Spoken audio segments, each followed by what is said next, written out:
Joining us today is Miss Tomato 2007, and she is going to give us veggie gardening tips.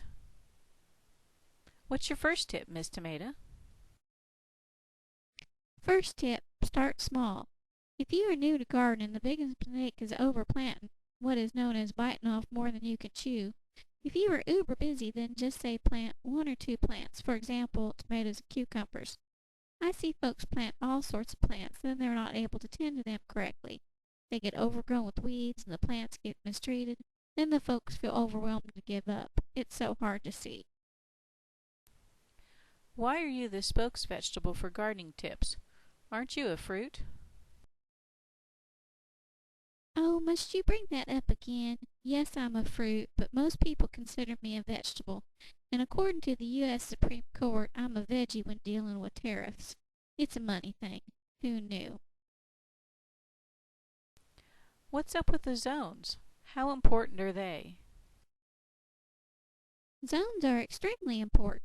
The difference could be you planting a plant that will never stand a chance in your area, and zones also tell us when we should plant our plant. Tell me about preparing the soil.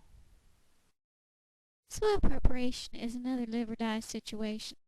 Literally, if your soil doesn't contain the right nutrients, then again your plants will not reach their full glory. Also, if your soil doesn't have the correct pH, or if your soil is too sandy, or has too much clay, then you need to amend that soil. Can you test your soil? Yes, you can and you should. Most of the time you can go to a local nursery and they will test it for you. Should you test your soil? Yes, especially if you planted last year by the seat of your pants. You marked off a patch of grass, tilled it up, and planted your seeds, and well, nothing all that spectacular happened. Could be your soil is bad. How do you feel about worms? Well, how do you feel about spiders? As far as I know, spiders aren't all that useful for your soil. Yes, I know they are fabulous for making compost and making the soil all warm and fuzzy, but no one likes things sneaking up on them. They should be kept in cages. Yes, I suppose you are right. I wouldn't want a worm or a spider sneaking up on me.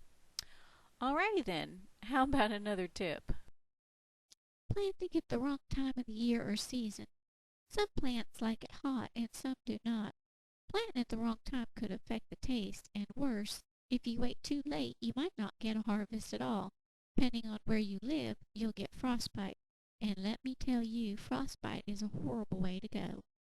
What about using coffee grinds? That's a personal question.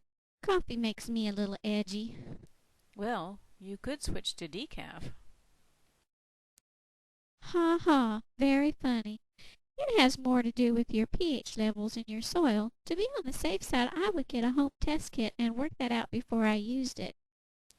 Well, now that we've sort of led into organic matter, which do you prefer, organic or non-organic? Hmm. Well, organic is best. Non-organic, not that there's anything wrong with that. It's a personal preference. Organic might take longer or cost a bit more, since you don't buy it off the shelf and squirt it on. Oh, I wish we could all just get along. Hey, it's okay. I've noticed many more organic products on the market. Yes, more and more folks are using organic products and producing organic fruits and veggies for consumption. It's much better for your health. Okay, let me ask you one more question. You mentioned earlier about overplanting. What do you do if you overplant? Well, after your friends are sick of you bringing them more food, and canning is out of the question, consider getting one of those dehydrators and drying the vegetables for a later date to add to stew or veggie soup. I especially recommend this for my tomato friends. Like I mentioned, we don't freeze well. Some veggies you can blanch then freeze and place in freezer bags or containers. Well, that's it for today. I want to thank our guest, Miss Tomato, for joining me. Is there a website we can go to get more information on vegetable gardening? Yes, you can visit me on the web at www.dpcomputerproducts.com/gardening, where you can find helpful videos, and useful information on gardening. Thank you so much for having me as your guest today. And please come by and see me.